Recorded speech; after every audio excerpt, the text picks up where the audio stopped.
नाजिया जी, आपका बहुत बहुत बहुत बहुत बहुत बहुत बहुत ज्यादा स्वागत है हमारे इस छोटे से चैनल पर। बहुत शुक्रिया बहुत बहुत हमारी बहुत दावत बहुत कबूल करने का। बहुत बहुत बहुत बहुत शुक्रिया मुझे बुलाने के लिए। Thank you so much. लोगों को जो है जब से इंतजार कर रहे थे, आपका इतनी शिद्दत से इंतजार कर रहे थे कि पूछिए मत। आपको अभी तकरीबन 8,000 लोग लाइव देख रहे हैं। Thank you thank you thank you. हाँ जी, सवाल शुरू किए जाए। अरे वाह वाह वाह वाह! ये आपके लिए गुलाब आना भी शुरू हो गए हैं वैसे oh my Nazia ji. God, welcome Nazia ji. Thank you so much, thanks a lot. अच्छा नाजिया जी, सबसे पहला सवाल आपसे यही है कि नाजिया इलाही खान कौन है और क्या विचार है आपके। और अचानक से कुछ दिनों में नाजिया इलाही खान इतनी ज्यादा चर्चा में या फेमस कैसे हो गई कि लोग आपके बिल्कुल एकदम दीवाने हो गए। कौन है नाजिया इलाही खान?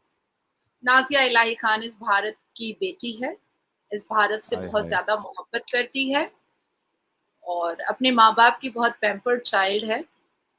और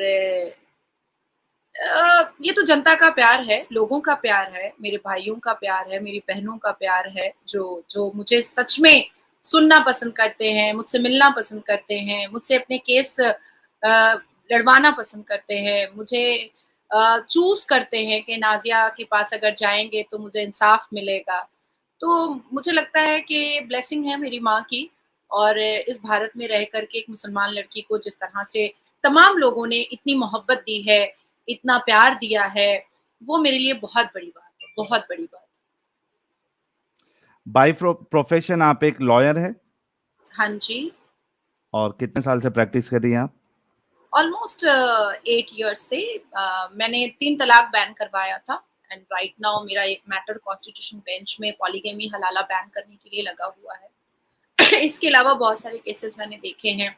यहाँ पर वेस्ट बंगाल में जो सीएम है वो ईद की नमाज में जाकर के प्रोवोकेटिव और हेट रेट स्पीच देती हैं जो बियॉन्ड द कुरान है, पर मंच पे ही जूता चप्पल पहन करके मौलवी मुल्ला खड़े रहते हैं और उनको कुछ नहीं मना करते हैं, बिल्कुल भी नहीं कहते हैं। पेट भर के अफ्तार करना ये जितने भी पॉलिटिशियन हैं वो करते हैं, फिर भी मौलवी मुल्ला कुछ नहीं बोलते हैं। एक हिंदू से अजान दिलवाती हैं श्रीमती ममता बनर्जी ऑर्केस्ट्रा और तबला सारंगी के साथ, फिर भी मुल्ला मौलवी उस मंच पे होते हैं, फिर भी कुछ नहीं बोलते। तो ऐसे भी केसेस मैंने देखे हैं जहां पर मैंने अपनी आवाज सबसे ज्यादा ऊंची की है और सबसे ज्यादा मैं वोकल रही हूँ। जबरदस्त। एक वीडियो मेरी नजर से गुजरा था। आप उसमें कह रही थी कि जो मुसलमान है या मुल्ला मौलवी है, बल्कि मैं कहूँगा ये तो कुरान में ही है कि इसमें औरतों को खेती बताया गया है। वो वीडियो वीडियो आपका काफी वायरल हुआ था। क्या थी वो बात और क्या कहना है उस पे आपको? देखिए, मैंने कुरान बामायने पढ़ा है और काफ़ी लैंग्वेजेज़ में मेरा कमांड है। तो उन लैंग्वेजेज़ में मैंने पढ़ कर के काफ़ी रिसर्च करने के बाद मुझे ऐसा लगा कि कहीं न कहीं कुरान में ना औरतों की मान-मर्यादा तो बिल्कुल नहीं है। नहीं है। तो नहीं है, बिल्कुल भी नहीं है। औरतों का एक सम्मान जो है, औरतों का जो एक वैल्यू है, वो बिल्कुल भी नहीं है। शुरू से लेकर अंत तक बिल्कुल नहीं है। सारे पारे मैंने पढ़े हैं। पारों में जो अरबा, निस्फ, सलासा सारी चीज़ें आती हैं, मैंने पढ़े हैं उसको। बहुत अच्छे से, बहुत बारीकी से मैंने पढ़ा है, पर मैंने कहीं पर औरतों को बहुत बुलंद तो नहीं देखा है। मरियम अलैहिस्सलाम के बारे में बात कुरान में हुई है, पर मुसलमान तो कन्फ्यूज़ है, मरियम अलैहिस्सलाम को मानना नहीं चाहते, चर्च जाने से कहते हैं हमारा इस्लाम खतरे में आ जाएगा। तो सेम मरियम कुरान में है तो सूरह मरियम पढ़ लो भैया, लेकिन चर्च चले जाओ तो इस्लाम खतरे में आ जाता है। तो ये सब जो कन्फ्यूज़न वाली चीज़ें हैं, मैंने उसको सोचा कि मैं खुद ही पढ़ कर के समझूँ। हम्म। क्योंकि ये 500 और 200 रुपया लेकर के जो अपना मुँह का बदबू देता है, ये फातिहा पढ़ता है, ये सब मुझे पसंद नहीं आता है। तो मैंने सोचा कि मैं खुद ही पढ़ के समझ लेती हूँ। ये तो मुझे मतलब बेवकूफ़ ही बनाएगा और अगर बहुत रॉ लैंग्वेज में बोलूँ तो चूह ही बना देगा। तो इसलिए मैंने सोचा कि मैं खुद ही पढ़ लेती हूँ। तो जब खुद पढ़ा, खुद समझा, तो कहीं न कहीं मुझे फ़ील हुआ कि भई औरतों का सम्मान कहाँ पर है? औरतें कहाँ रह गई? औरतें तो हर जगह बस मिजाजी खुदा मानो मर्द को, भाई उसके लिए बिछ जाओ, जिसको भाई बोलो फिर वही शादी कर लेगा। तो इस्लाम में मैंने बड़ी अजीबो-गरीब चीज़ें देखी हैं और ज़्यादातर मैंने अटेंशन देखा है मर्दों की ठरकबाजियों पर। तो मैंने आहा! मैंने ये चीज़ भी कहा है कि अगर कोई मुसलमान मर्द इस्लाम छोड़ता है, तो मैं तो उसको सैल्यूट करूँगी, क्योंकि ठरकबाज़ी का पूरा तैयारी और दस्तरखान और इंतज़ाम और डाइनिंग टेबल इस्लाम में है भैया। तो इस्लाम छोड़ देना मर्द के लिए तो बहुत बड़ा जिगरा है ऐसे मर्द का, जो इतनी फ्लेक्सिबल रिलीजन को छोड़ रहा है, जहां पर औरतों को सेक्स टॉय बना करके जैसे चाहे वैसे यूज कर सकते हैं। तो ये बहुत बड़ा जिगर है अगर कोई मुसलमान इस्लाम छोड़ता है तो। देखिए ना, मैं अब मेरे ख्याल से 15-20 दिन पहले एक लड़की से मिली थी, वो मेरे पास डोमेस्टिक वायलेंस का केस लेकर के आई थी। तो हम लोगों को ना पूरी हिस्ट्री जाननी पड़ती है, पहले बैठ करके 1 घंटा पूरा उसका शिजरा जिसको कहते हैं उर्दू में, वो पूरा जानना पड़ता है। तो बाद में बातों-बातों में पता चला कि वो उसका दूर का मामा था और उससे निकाह हो गया। मैंने कहा भैया, हुँ। मामा बोलने के लिए 2 बार माँ को पुकारना पड़ता है और तुम आहाहाहा! उससे तुम शादी कर ली? तो कही नहीं, मैंने तो नहीं, मैं तो क्यों करूँगी? मैंने कहा कर लिया, बच्चा पैदा कर लिया और अभी मेरे पास आके रो रही हो तुम। तो कह रही है कि नहीं, वो तो घरवालों ने करा दिया, कह दिया बहुत दूर के मामा है इसलिए कर लो। मैंने कहा बाप अगर दूर चला जाएगा सऊदी-वूदी तो उससे भी निकाह हो जाएगा, दूर के मामा, दूर का बाबा किसी से भी शादी कर लो फिर तो। तो कह रही है मैम देखिए, इसलिए तो मैं आपके पास आई हूँ क्योंकि आप बहुत कड़क बोलती हैं, तो आप मेरे को इंसाफ दिला पाएँगी। मैंने कहा वो बात ठीक है, वो कानूनी तरीके से हम देखेंगे, लेकिन इस्लाम जो तुम इतना नकाब-वकाब पहन के आई हो, अपने आप को बोरे में बंद करके आई हो, तो इससे मिल क्या रहा है? कौन इज्जत दे रहा है तुमको? तुम्हारा मामा ही तो तुमको बेइज्जत कर दिया रोड पर। एक तो तुम्हारी शादी तुम्हारे माँ-बाप मामा से करा देते हैं, ऊपर से फिर तुम अभी बेइज्जत हो रही हो, बच्चा मुँह पे तलाक चिपका करके तुमको निकाल के फेंक दिया है। तो बहुत ऐसे मैंने केसेस भी देख लिए हैं कि अब मुझे नफ़रत और घिन जैसी हो गई है, और ये तो मेन स्ट्रीम मीडिया पे जब मैं बैठती हूँ, तो मैं बहुत अग्रेशन में नहीं आती हूँ, क्योंकि वो मेरा नेचर नहीं है बाकी लोगों की तरह, बाकी स्पीकर्स की तरह मैं मार-धाड़ तो नहीं करती हूँ। लेकिन हाँ, अपनी ज़ुबान से मैं जितना लड़ सकती हूँ, वो मैं ज़रूर लड़ती हूँ, और अपने एक्शन से मैं जितना लड़ सकती हूँ, वो मैं ज़रूर लड़ती हूँ। हाथ उठा-उठा करके दुआ माँगते हैं कि 72 वर्जिन हूरें मुझे आसमान को मिल जाए। भैया कितनी ठरक है इनके बदन में, कितनी गर्मी है इनके बदन में, पूरी धरती को नापाक कर दिया है, पूरी धरती को गंदा कर दिया है। अब चले आए हैं आसमान को भी गंदा करने नाज़िया जी, के लिए। थोड़ा-सा मैं आपको बीच में इंटरप्ट भी कर सकता हूँ, आई एम रियली सॉरी, तो फ्लो टूट जाता है, लेकिन मैं चाहता हूँ क्योंकि मुझे बर्दाश्त नहीं होगा। आपने हूर जी, की बात कर दी तो मैं रुक नहीं सकता हूँ। अच्छा। तो थोड़ा-थोड़ा मैं इंटरप्ट भी करूँगा आपसे और आपको हाँ, हाँ, बता दूँ हाँ, कि नो इश्यूज़, हमें तो इंटरप्शन सहने की आदत है ना कोर्ट के अंदर से। हाँ, तो एक चीज़ आपको ये बता दूँ कि आपको अभी फ़िलहाल 11,200 लोग देख रहे हैं और सब कमेंट्स में कह रहे हैं कि नाज़िया जी जो है वो तो फायर है, एकदम गुलाब भेज रहे हैं। तो ये एक हमारे लिए, और हमारा आज रिकॉर्ड भी बन गया कि बिल्कुल 10 मिनट के अंदर किसी गेस्ट के आने से 11,000 लोग, 11,500 लोग तुरंत जॉइन हो गए, एंड आई एम श्योर कि और जब डिस्कशन आगे बढ़ेगा वो 20,000 तक भी हम पहुंचेंगे। Thank you so very much once again for joining. आपको ये पता है कि जो हूर का डिस्क्रिप्शन कुरान में और अहादीस में आया है, उसके हिसाब से हूर कैसी दिखेगी आपको पता है? 135 फुट की मिलेगी, थूकेगी तो शहद बन जाएगा, नहाएगी तो सुसु करेगी तो झरना बन जाएगा, दूध की नदियाँ बह जाएँगी। तो ये सारी चीज़ें मैंने पढ़ी हैं आपको और दिखेगी कैसा वो पता है? दिखेगी कैसा आपने उसको सोचा है? हमने अभी 2 एपिसोड किए थे हूर के हुँ, डिस्क्रिप्शन के ऊपर। अमित, अगर आप सुन रहे हो तो वो हूर दिखेगी कैसी, वो वाली इमेज जरा लेके आना। हाँ, एक फ़ोटो तो मेरे पास में अपने इसमें अपलोडेड है ऑलरेडी। हाँ, वो बताओ, अगर बताओ आप नाज़िया जी को बताओ कि हूर दिखेगी कैसे? और नाज़िया जी, मुझे समझ में नहीं आता कि ये जो मुल्ले मौलवी है, जिस जी। तरीके से हूर का डिस्क्रिप्शन देते हैं कि वो 70 लिबास पहनी होंगी, उसके हुँ, बावजूद उसके पैर के अंदर की हड्डी का गूदा तक नज़र आएगा, ठीक है? उसका लिवर नज़र आएगा, जिसमें आप उसकी शक्ल देखो, मतलब आप अपनी शक्ल देख सकते हो, वो आईना होगा। तो उसको हमने सोचा कि देखते हैं कि ये इस तरीके से अगर विज़न हमको दिखे हूर तो दिखेगी कैसी? तो एक इमेज हम आपके सामने दिखाएंगे, आप देखिएगा कि हूर जो इतना मर रहे हैं मोमिन हजरात हूरों के लिए, वो दिखेगी कैसी? और क्या ये इतने दिमागी अपंग है कि ऐसी हूर के लिए मरने मारने के लिए तैयार है? ऐसी हूर अगर ऐसी मिली तो आदमी जो है वो जाना तक पसंद नहीं करे उसके पास। देखिए अमित साहिल, फटाफट वो इमेज दिखाना। हाँ हाँ, सा... नहीं ये वाली नहीं यार, वो एक्चुअल वाली दिखाओ यार। हाँ हाँ, वो ये एडम भाई ने अपलोड करके रखी थी, बाकी मैं वो वीडियो लेके आता हूँ। लेके आओ वो वाली लेके आओ, या अपने चैनल पे जो वीडियो है ना वही वाली देखो। शॉर्ट्स वाली ना? उसमें अब वो बैठी हुई नहीं होती है एक्सरे विजन वाली, हाँ हाँ, वो वाली दिखाते हैं। ये जन्नत से फोटो खींच के लाया कौन है? चूंकि मौलवियों ने पूरा डिस्क्रिप्शन उसका बताया है और रसूलुल्लाह ने भी डिस्क्रिप्शन बताया है, तो उसको मद्देनजर रखते हुए ये कई सारे लोगों ने हूर की इमेजेस बताई है कि आपको इस तरीके की हूर मिलेगी। एक तो देखिए रसूलुल्लाह मैं सल्लल्लाहु अलैहि वसल्लम जब अपने अडॉप्टेड चाइल्ड, अपने अडॉप्टेड सन की बीवी से शादी कर सकते हैं, निकाह कर सकते हैं, तो वो कोई भी हूर का डिस्क्रिप्शन भी बता ही सकते हैं, उसमें कोई दो राय नहीं है, हो ही सकता है। अच्छा, आपने जब तक हूर की इमेज नहीं आती है, आपने मेरे उस सवाल का जवाब नहीं दिया कि ये जो खेती का लफ्ज जो खास करके इस्तेमाल हुआ है औरतों के लिए, उस पे जी, क्या कहना है आपको? ये कैसी लैंग्वेज है कि औरतों को सीधा खेती से कंपेयर कर दिया गया है? देखिए साहिल, मैं बहुत क्लियर कहूंगी, बहुत मुंहफट हूँ, बहुत मुसलमान मर्द तो मुझे ज्यादातर बदतमीजी बोलते हैं।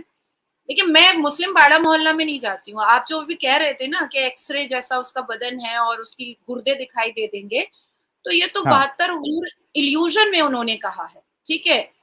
एक जीती जागती नाजिया इलाही खान अगर मुस्लिम पाड़ा मोहल्ले में अगर पहुंच जाए, तो ये मुसलमान मर्द आंखों से बलात्कार कर सकते हैं।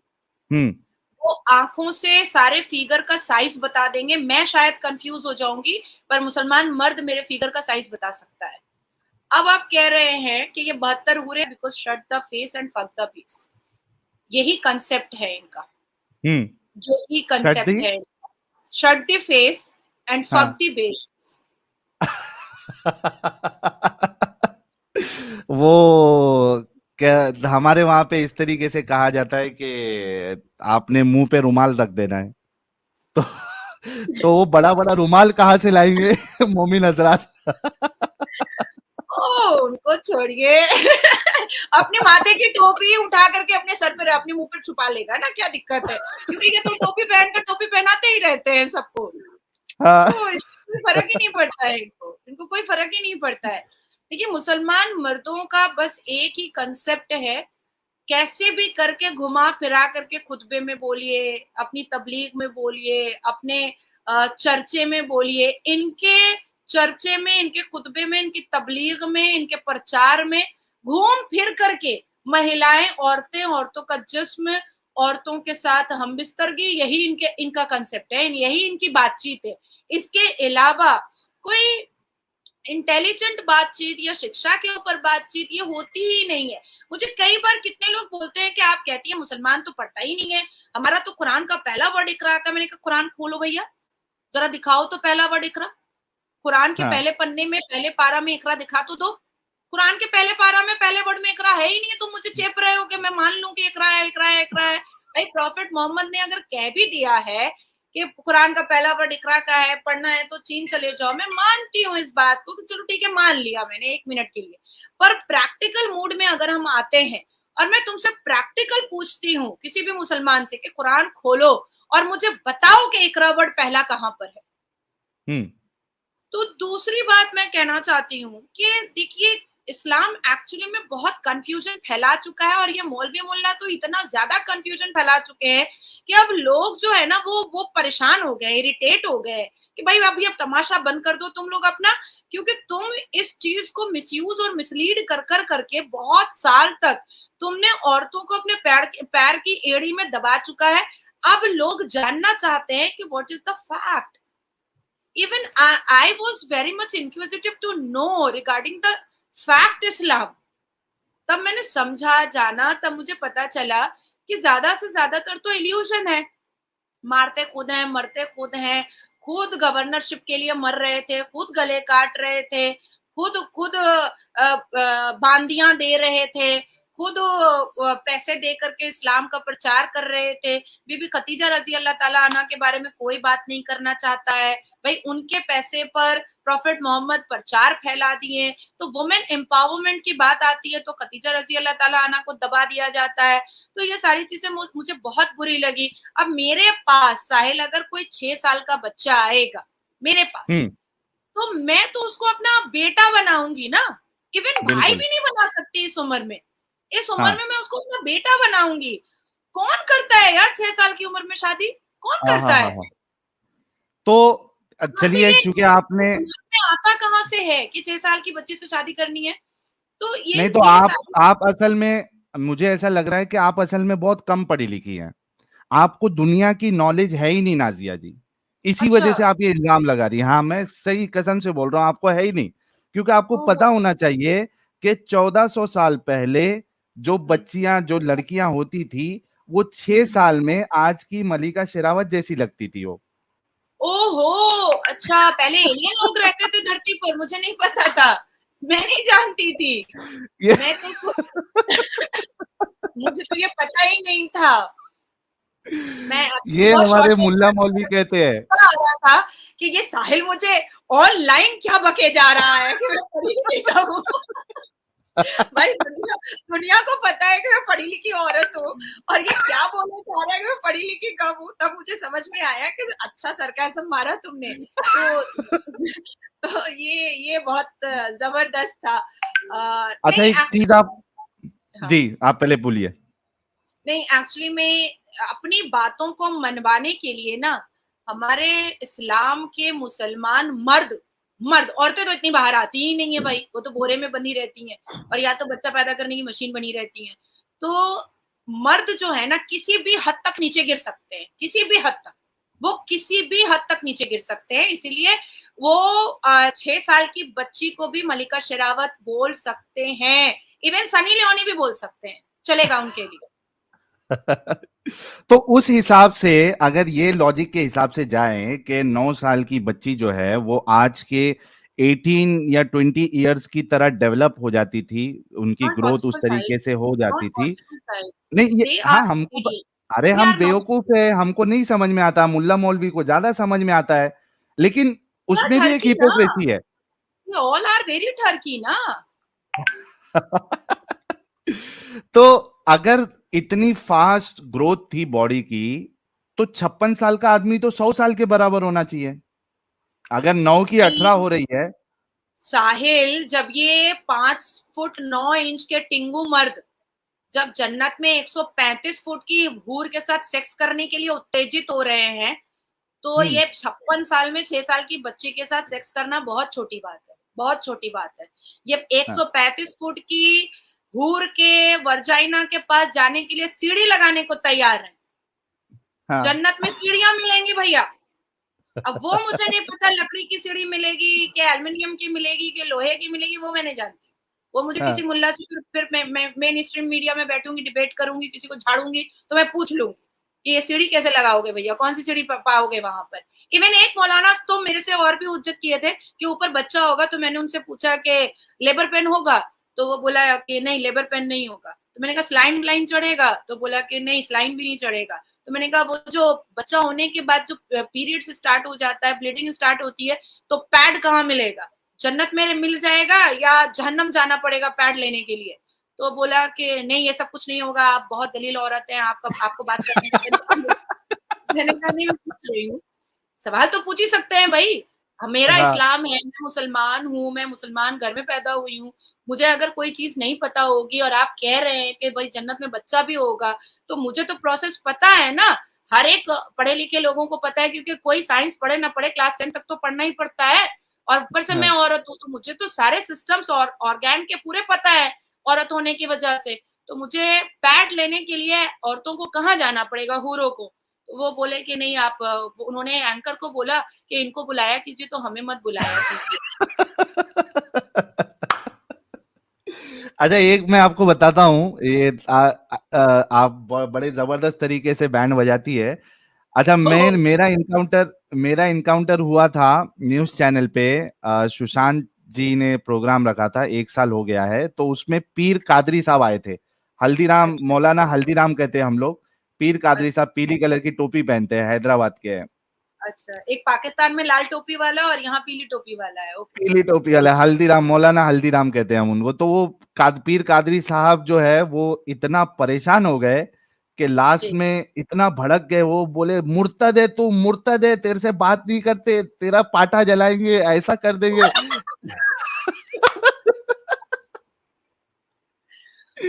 और वो एंकर जो है, वो सुशांत भाई जो है, एकदम एकदम मतलब वो शॉक में आ गए कि यार ये क्या हो गया इसको अचानक। तो हुँ, वो इतना बेचारा, मैं बोला मौलाना बीपी बढ़ जाएगा आपका। अमित, हुँ, वो हुँ, अगर छोटा-सा क्लिप अगर रहे ना शॉर्ट का, तो निकालना, नाज़िया जी को बताएँगे कि किस तरीके से उसका बीपी बिल्कुल बढ़ गया था वो। तो एक बार वो उसका उसके साथ एनकाउंटर हुआ मेरा, फिर हाँ, दूसरे बार जब दूसरे न्यूज़ चैनल वाले ने मुझे बुलाया, तो हुँ, उसने हुँ, कहा कि मैं किसको बुलाऊँ? तो मैंने कहा हुँ। पीर कादरी को बुलाना, लेकिन उसको बताना नहीं मैं आ रहा हूँ। अगर बता दोगे तो वो आएगा नहीं। तो हाँ, ठीक है, उसने बोला ठीक है, मैं नहीं बताऊँगा। उसको बुलाया, अब वहाँ पे डिस्कशन चालू हो गई, तो पीर कादरी बोलता है कि अगर मुझे पहले बताते ना कि ये मुर्तद आने वाला है, तो मैं तुम्हारा शो जॉइन ही नहीं करता। भाग गया हूँ वहाँ से भी। मुझे दिल्ली जामा मस्जिद के इमाम बुखारी बहुत मुझसे चिढ़ते हैं, बहुत ज़्यादा। हाँ, मतलब इतनी ज़्यादा नफ़रत करते हैं कि मतलब इतना तो शायद कोई चुड़ैल और पेतनी से भी नफ़रत नहीं करता होगा। और भाई अच्छी शक्ल-सूरत है मेरी, तो मैं एक बार शकील अंजुम भाई हैं मेरे, कज़न है, तो मैं उनसे पूछ रही थी कि ये बुड्ढा मेरे से इतना नफ़रत क्यों करता है? तो कह रहे कि तू तू इतना ज़्यादा इसके लिए ज़हर उगलती है, तो मैंने कहा मैंने क्या झूठ बोला? इसने तो लव जिहाद अपने घर में स्टार्ट किया है भैया। इसको मुसलमान लड़कियाँ इसके बेटे को पसंद नहीं आई, मुसलमान लड़कियों से इसका बेटा देखो कितनी नफ़रत करता है, इसको लोग नबी हुँ, कहते हैं, इसके पीछे नमाज़ पढ़ कर के लोग क्या सोचते हैं कि भाई हमने तो जन्नत ले लिया। और इसके कहने पर हम रमज़ान का स्टार्ट करते हैं, इसके कहने पर हम ईद ईद मनाते हैं और इसका बेटा, इकलौता बेटा हिंदू से शादी किया और ये खुतबा में कहता है हिंदू काफ़िर है। तो इसने इस बुड्ढे ने तो खुद अपने घर में हिंदू रखा हुआ है। ये बुड्ढा मेरे बीच में बहुत बोलता है। तो कह रहे मेरे भाई कह रहे हैं, "अरे! तू फिर बुड्ढा बोल रही है?" मैंने कहा, "बुड्ढे को बुड्ढा ना बोलूँ, गोरे को गोरा ना बोलूँ, काले को काला ना बोलूँ तो क्या बोलूँ?" अब मैं इसको तो इमाम बोल नहीं रही हूँ। या तो पहले हाँ, ये क्लियर करे कि इसने लव जिहाद का क्यों आगाज़ किया अपने घर से? और दूसरी चीज़ ये क्लियर करे कि क्या मुसलमान लड़कियाँ इतनी बेकार और बेफ़ालतू हैं, जो इमाम बुखारी के बेटे को पसंद नहीं आई? हुँ, हमें तो भाई इतना इन लोगों ने कहा है कि पर्दे नहीं करती है, पर्दे में नहीं रहती है, नकाब नहीं पहनती है, सर पे दुपट्टा नहीं रखती है, बिना बिना आँचल के चले आती है, तो भाई तू मेरी छाती देखता ही क्यों है? तेरी आँख मेरी छाती पे जाती ही क्यों? अरे! हाँ, मेरी क्रेडिबिलिटी से तू मुझे परख ना, मेरे नॉलेज से तू मुझे परख ना। मैंने जो क्वालिफ़िकेशन लिया है तो मुझे उससे उससे परखना, तुझे झगड़ा करना है, तो तू मेरे नॉलेज के साथ कर ना। तू मुझे हुँ। बार-बार एक ही बात कह रहा है, "अरे! आप तो बेपर्दे के न्यूज़ पे आ गई हैं, आप तो बेपर्दे के न्यूज़ पे आ गई हैं।" तो तू मेरी शक्ल देख कर के बात क्यों नहीं कर रहा है? शक्ल पे ध्यान नहीं होगा उनका। तो मेरे घर वाले फिर मुझे कहें कि अच्छा ठीक है, जो करना है करो, हम लोग से कुछ मत पूछो, हम लोगों से कुछ भी मत पूछो। तुम ही तोड़ निकालो, तुम ही जोड़ निकालो, हम लोग से कुछ पूछने की ज़रूरत नहीं है तुमको। तो इमाम बुखारी जी मेरे से बहुत गुस्से में रहते हैं बेचारे। अब तो ज़ईफ़ हो गए हैं, मैं उनकी बहुत इज़्ज़त करती हूँ। पर मुझे तकलीफ़ है कि मुसलमान बेटियों से उनको इतनी नफ़रत क्यों? ए माँ! ये क्या दिखाया है मुझे? लेकिन मेरा सवाल अभी ला है हौल कि व ये ला जन्नत कुव्वत की हूर है, और दुनिया में ला भी हौल व तुमको ला ये जो कुव्वत स्क्रीन मेरा पे दिख साईं रही मेरा है, वज़ू टूट जाएगा। इस तरीके की विज़न दे दी जाए या इस तरीके की हूर दे दी जाए, तुम उसके साथ डिंगी-डिंगी करना पसंद करेंगे? आपका सामान मुबारक जो है वो सलामी देगा? दिल से बताना प्यारे भाई एकदम। देखो देखो मैं भाई, बात लेस्बो पता क्या, नहीं ये हूँ चीज भाई। एक अकीदे की फिर चीज जवाब होती नहीं है। दे रहे आप। देखो इसे पॉज़ करो, पॉज़ करो, अमित पॉज़ करो। दुनिया में यही नहीं, सवाल दुनिया मैं में तो नहीं। दुनिया में नहीं करेगा ना? अरे अमित हुँ, पॉज़ करो थोड़ा, नहीं करेगा ना? हुँ, तो हाँ, ये असल में मैंने बताया ना कि हूर के ऊपर जो डिस्क्रिप्शन बताया गया है, तो उसपे हमने 2 एपिसोड किया था। इस चैनल पे हम मोमिनों को पूरा मौका देते हैं कि वो आके हमसे बहस करे गोकुलधाम और स्पेशली बताए कि बीमार भाई गौ क्यों माता की इस्लाम सेवा सही की है। जाती है। तो गौ माता के ये साथ साथ उसी में से एक पार्ट था। आपने देखा हूर कैसी दिखेगी? नाज़िया जी, अभी आपने देखा हूर कैसी दिखेगी? मैंने क्या लेना देना है, मैं तो पहले ही ऐलानिया बोल चुकी हूँ कि प्लीज अल्लाह मुझे जहन्नम भेजना, वहां पर टॉम क्रूज होगा, ब्रैड पिट होगा, लियोनार्डो डिकैप्रियो होगा, तो मेरा भी कुछ फायदा हो जाएगा। साथ साथ मुल्लों के मुल्ले वहां करेंगे, डिंग डोंग मैं वहां कर लूंगी। तो मैं तो लेस्बो हूँ नहीं कि मुझे जन्नत में हूरें कैसी होंगी, कितनी खूबसूरत होंगी। मुझे लगता है मैं खुद बहुत खूबसूरत हूँ और जहन्नम में जैसे ही मुझे टॉम क्रूज देखेगा वैसे ही पसंद कर लेगा। मुझे अरे इतना वाह, वाह, वाह! वाह, वाह, वाह! क्या बात है।